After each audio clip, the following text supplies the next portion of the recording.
Alright, you clicked on this video to learn how to make a vanilla bean frappuccino that tastes like Starbucks, and we've done a lot of trial and error to give you just that. While we were working on perfecting this recipe, my brother was losing his marbles over it. Too good stuff.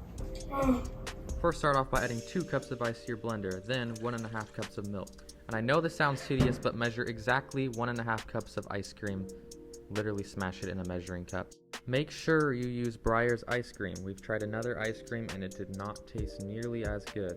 Be aware that different ice creams have different sweetness levels, so if you for some reason happen to have a different ice cream and you can't use this one, make sure you make up the difference with the right amount of sugar. But if you follow the recipe, the correct amount of sugar is 4 to 5 tablespoons of sugar, and then you go ahead and add that with 2 teaspoons of vanilla bean paste. Once you're ready to blend it, do not over blend it. For some reason, Starbucks always has chunks of ice in there that you always end up getting. Also, this recipe is very thick, so you're going to have to shake the blender in between blending. And finally, serve with caramel and top it with whipped cream.